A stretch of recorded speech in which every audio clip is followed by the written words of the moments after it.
Hola, ¿qué tal amigos? Bienvenidos a Divulgantes, el lugar de encuentro entre las ciencias y las humanidades. Hoy vamos a hablar de la invención del Renacimiento.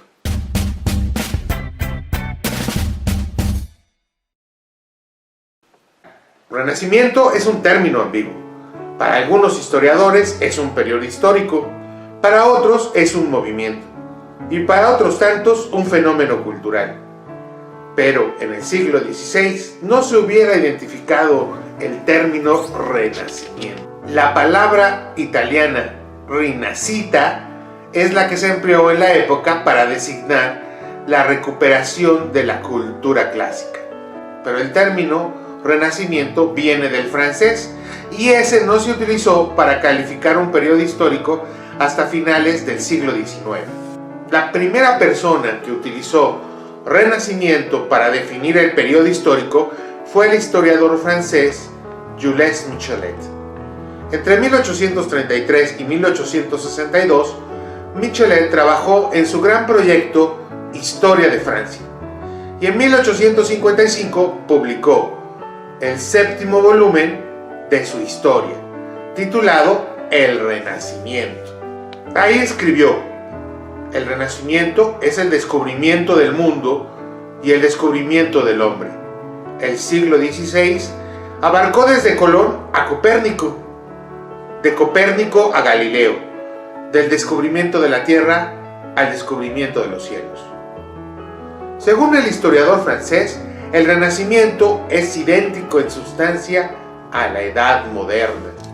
Michelet no se limitó a caracterizar un periodo histórico, sino que además fomentó la idea del Renacimiento como una época con un espíritu o actitud moderna, donde se valoraba la razón, la verdad, la belleza y el arte. Lo que hizo Michelet fue trasladar las ideas de la Revolución Francesa y de la Ilustración y las proyectó para el Renacimiento. Las características generales que describe Michelet para el Renacimiento en realidad son las de su propia época.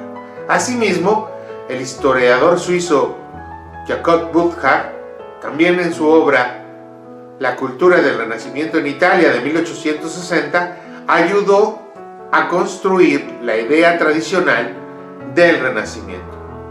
Burckhardt hace hincapié en la idea del individuo frente a la falta de conciencia individual que para él caracterizaba la Edad Media.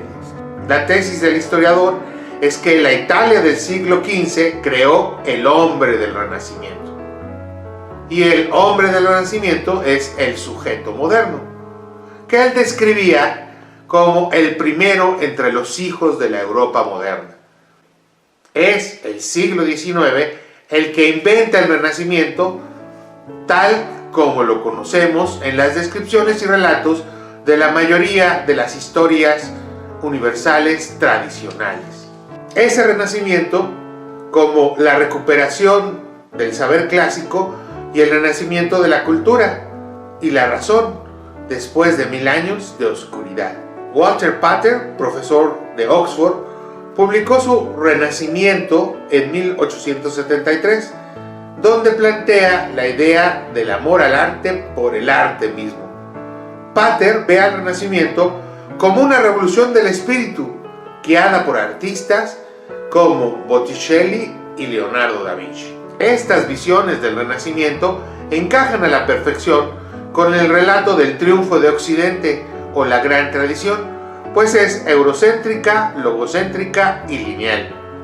Como siempre sucede cuando se revisan diversas historiografías, nos encontramos que la idea del Renacimiento de Michelet, Burckhardt, Pater tiene mucho de verdad.